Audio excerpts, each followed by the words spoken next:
J'espère que vous allez bien, j'espère que vous vous portez bien, j'espère que votre santé est au top et que tout se passe bien pour vous et que vous vous préparez à célébrer un joyeux Eid al-Adha dans 2 jours, Inch'Allah, le 28, ce sera le 28 juin 2023. On aura l'occasion de vous adresser nos meilleurs vœux et de vous parler de l'ambiance et de conditions un peu particulières dans lesquelles nous célébrons ce Eid al-Adha en 2023, cette année 2023, une année comme l'année 2022 qui était très difficile, et une année 2023 qui s'annonce, qui a commencé très difficilement et qui s'annonce très compliquée, très complexe, en tout cas elle l'est toujours. Alors, et je nous allons parler aujourd'hui du contenu, des objectifs et des messages codés et des objectifs inavoués de l'exercice militaire qui s'est déroulé hier dans la wilaya de Djilfa, le fameux exercice militaire Fajr 2023, où l'armée algérienne elle a montré ses muscles, elle a montré ses derniers équipements militaires, et Abdelmajid Tebboune a présidé ou a supervisé cet exercice militaire en présence du chef d'état-major de l'armée algérienne, Saïd Chenguelha. C'est le premier exercice militaire supervisé personnellement par Abdelmajid Tebboune dans la wilaya de Djilfa, où, je vous rappelle, c'est un exercice militaire tactique avec munitions réelles. Donc toutes les munitions qui ont été utilisées sont réelles, ce n'est pas des munitions factices, c'est un exercice grandeur nature pour tester, pour évaluer les capacités de combat et les capacités opérationnelles de l'armée algérienne. Alors, durant cet exercice, on a vu des armes nouvelles, etc. Alors, sur le plan purement militaire, c'est un exercice qu'il faut saluer, bien sûr. C'est bien, l'Algérie se prépare, assure sa sécurité. L'Algérie qui a une armée qui se modernise. On ne peut qu'applaudir cet effort de modernisation de notre armée et ces efforts de bonne gestion de notre armée et ces acquisitions militaires pour renforcer la défense de notre territoire national et la préservation de notre sécurité nationale. Chaque citoyen algérien ne peut que se réjouir, ne peut qu'applaudir le fait que l'armée se modernise, améliore ses capacités de défense et ses capacités de préparation. C'est quelque chose qu'on ne peut que vraiment applaudir. D'ailleurs, lors de cet exercice, nous avons eu 2 équipements militaires qui n'ont jamais été filmés par l'Algérie. Il s'agit du système de défense antiaérien Tor M2, qui est un système russe de défense antiaérien, qui est censé protéger le pays contre des bombardements aériens ou contre des missiles utilisés par des ennemis potentiels. Comme il y a eu aussi, d'après nos sources, la première fois aussi on filme les drones d'attaque Winglang 2, c'est des drones de dernière génération chinois qui ont été livrés à l'Algérie et que l'armée algérienne maintenant possède. Donc cet exercice a permis à l'armée algérienne de montrer à ses éventuels ennemis qu'elle possède un système de défense antiaérien moderne russe et des drones chinois sophistiqués et dernier cri. Généralement, les exercices militaires ont 2 objectifs. Un effet dissuasif, c'est-à-dire que les pays qui organisent régulièrement, généralement, habituellement ces exercices militaires de grande envergure pour dire à leurs ennemis ou aux autres pays, attention, ne nous approchez pas de nous, on a la capacité de se défendre et d'attaquer, effet dissuasif. Et deuxièmement, un effet aussi de politique interne, c'est-à-dire de montrer à la population du pays que nous sommes un pays qui compte, que nous avons une puissance militaire, et que la puissance militaire est au service de l'intérêt général, de la défense de la nation, que l'armée elle se modernise et que la puissance militaire peut être le reflet ou le principal outil d'influence du pays ou de sa puissance à travers le monde. Généralement, ce sont ces 2 objectifs-là. Le premier objectif dissuasif est l'objectif le plus encouragé, le plus recherché, parce que le deuxième objectif ne colle pas vraiment à la réalité. Souvent, les pays puissants ne sont pas de grandes puissances militaires, parce qu'aujourd'hui, la première puissance, c'est la puissance économique, la puissance technologique, c'est le soft power, c'est la puissance culturelle, c'est la puissance informationnelle, et les moyens de défense aujourd'hui sont trop modernisés. On parle de cyberguerre, de cybersécurité, d'espionnage, de la guerre de l'information, de la guerre psychologique. Les guerres ne se font plus qu'avec des missiles et des chars, mais se font autrement,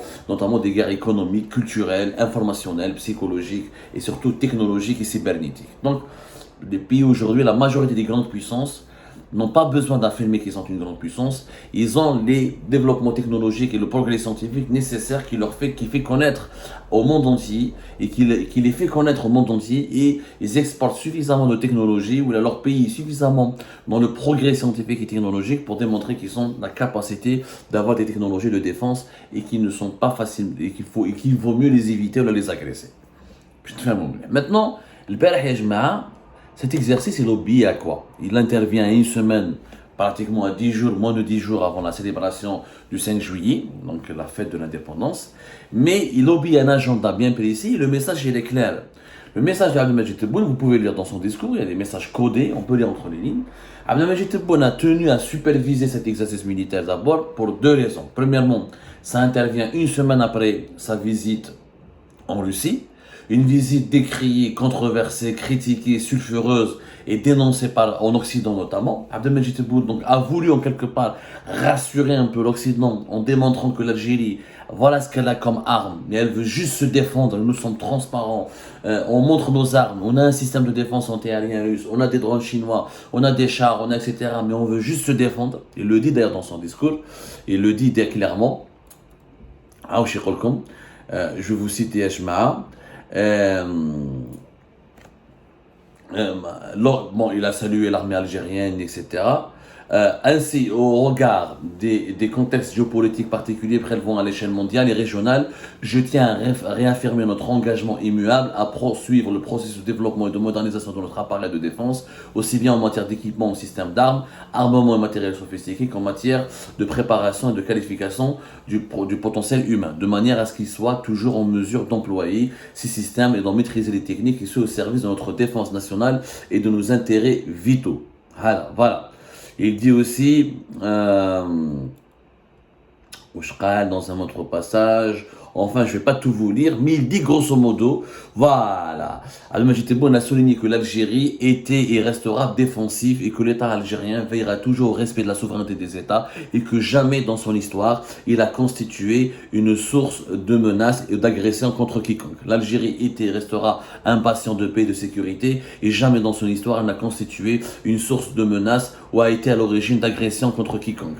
Les principes de bon voisinage et de consolidation de la paix ainsi que l'engagement en faveur de la sécurité commune font partie intégrante de notre histoire politique et militaire. Donc là, Abdelmajid Tebboune a fait ce discours justement pas pour le peuple algérien. C'est un discours qui s'adresse notamment aux partenaires étrangers du pays, notamment aux partenaires occidentaux, notamment aux pays occidentaux qui se sont sentis agressés, qui se sont sentis menacés, qui se sont sentis, qui ont été exaspérés, qui ont été touchés ou qui se sont sentis ciblés par l'alliance stratégique militaire conclue entre l'Algérie et la Russie lorsque Abdelmajid Tebboune a fait cette visite officielle en Russie entre le 13 et le 17 juin dernier. Une visite durant laquelle, ou à Moscou, notamment le 15 et le 16 juin, notamment, le 15 juin notamment dernier, l'Algérie a signé une déclaration de nouveau partenariat stratégique avec la Russie qui met en relief et en valeur le renforcement du partenariat militaire où l'Algérie consolide sa place de client privilégié de la Russie pour l'achat de systèmes d'armes et d'équipements et d'armement. Et oui, la Russie et l'Algérie se sont engagés en vertu de ce nouveau partenariat exceptionnel qui a été conclu entre Vladimir Poutine, signé par Vladimir Poutine et Abdelmajid Tebboune, à organiser des exercices militaires conjoints. Des exercices militaires conjoints. Je rappelle qu'auparavant l'Algérie avait été liée à la Russie depuis 2001 par une déclaration de coopération stratégique. Aujourd'hui, depuis 2023, il y a une déclaration de partenariat stratégique. Donc l'Algérie est devenue l'allié de la Russie. Sauf qu'Abdelmajid Tebboune, pour calmer l'Occident, qu'est-ce qu'il a fait? Il a envoyé début de cette semaine, son ministre des Affaires étrangères, Ahmed Attaf, en Italie et en Allemagne. Ensuite, pour dire ne vous inquiétez pas, on n'est pas un bastion de l'armée russe, on n'est pas impliqué dans les opérations russes contre les Occidents, on n'est pas hostile à l'Occident et on ne sera jamais hostile à l'Occident. Et les pays occidentaux resteront nos amis, nos partenaires, mais on veut juste assurer notre sécurité nationale et on veut juste se protéger. Et comme nous sommes habituellement armés par la Russie, on veut conserver ce choix stratégique, mais qui ne doit pas être perçu par les Occidentaux comme étant une violation ou là une atteinte, une violation de leur ou là une menace potentielle contre leur propre sécurité ou là contre leur souveraineté nationale. Deuxième action, Abdelmajid Tebboune, il envoie son ministre des Affaires étrangères, Rome et Berlin, il ne peut pas l'envoyer à Paris parce que les relations avec Paris sont très très compliquées. Avec Londres, les relations sont très superficielles. L'Algérie avec Rome, elle a de bonnes relations. Avec Madrid, de très mauvaises relations. Et des relations plus ou moins bonnes et amicales avec Berlin, où Abdelmajid Tebboune s'est soigné fin septembre, début octobre 2020 et fin février 2021. Donc, Ce sont les deux pays que les deux pays occidentaux, l'Allemagne, grande puissance occidentale, l'Italie un peu moins, mais premier acheteur du gaz algérien. Abdelmajid Tebboune a privilégié Rome et Berlin pour adresser ce message à l'Occident pour les rassurer. En deuxième lieu, il fait un discours qui s'adresse clairement aux Occidentaux pour leur dire nous n'avons jamais attaqué quiconque, on s'est toujours contenté de se défendre, on est entouré de problèmes régionaux, etc. On est entouré de conflits et notre objectif est juste de moderniser notre armée pour se défendre et assurer notre sécurité nationale. Et on cherche la paix, on veut la paix. Il accuse le Maroc naturellement. Quand vous allez voir son discours, la minute 55-30 ou là, entre 5-30 discours théorique, parce qu'il a fait un discours d'une dizaine de minutes, 10 minutes, 11 minutes, à la minute 51 et 30 secondes, il accuse le Maroc, il dit que nous, on subit donc, le narcotrafic, l'immigration clandestine, la fausse monnaie, ça vient toujours d'un pays voisin, d'un pays directement, d'un certain pays. Il n'a pas voulu citer le Maroc directement, mais il a donné suffisamment de références concernant le trafic de stupéfiants, de drogue, etc., en ciblant un pays qui serait voisin, ou là, il a dit du même pays, des mêmes menaces ou les mêmes trafics qui proviennent du même pays en faisant référence au Maroc. Donc ce qu'il veut dire aux Occidentaux de Majid Tebboune, c'est que ce n'est pas l'Algérie qui cause problème dans la région, c'est le Maroc.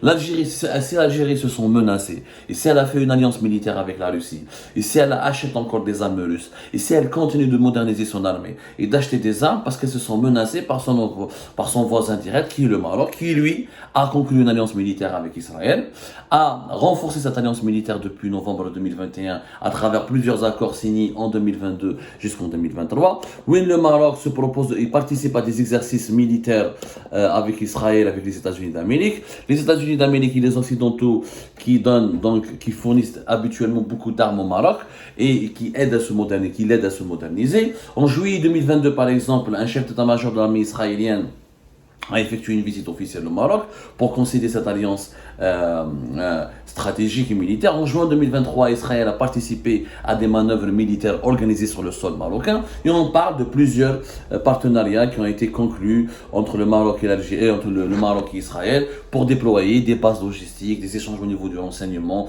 importation de certains équipements militaires et déploiement d'experts militaires israéliens, pour ne pas dire de troupes même spéciales ou paramilitaires israéliennes sur le sol marocain. Plusieurs presses spécialisées, des médias spécialisés proches du Maroc ou des médias spécialisés dans les questions de la défense affirment et donnent suffisamment d'informations pour témoigner que le Maroc est devenu un allié militaire d'Israël. Contrairement à l'Égypte et la Jordanie et les autres pays qui se sont contentés de normaliser leurs relations diplomatiques et d'approfondir leurs échanges économiques, les Émirats arabes unis et le Maroc sont en train de développer des mécanismes de coopération militaire et sécuritaire pour profiter de la puissance technologique et militaire d'Israël. Donc l'Algérie se dit, si le Maroc me ramène, puisque les autorités marocaines ont décidé de ramener l'ennemi israélien à mes frontières, et ben moi je suis obligé de me défendre. C'est pour cette raison que je suis parti à Moscou, c'est pour cette raison que je suis parti chez Poutine pour signer un accord, pour acheter des armes, puisque les Occidentaux ne veulent pas me vendre.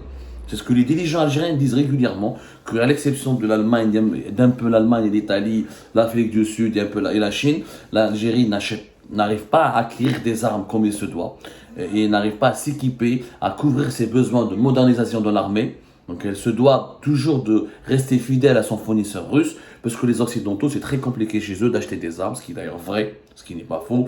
Pour que l'Allemagne te vende des armes, il faut toujours passer par des conventions, des accords bilatéraux, etc. Voilà, c'était les messages, les globaux qui ont été diffusés par Abdelmajid Tebboune lors de son discours à Djelfa. Et voilà pourquoi il a tenu à être présent lui-même personnellement à Djelfa pour superviser cet exercice militaire afin d'envoyer ces messages codés essentiellement aux Occidentaux.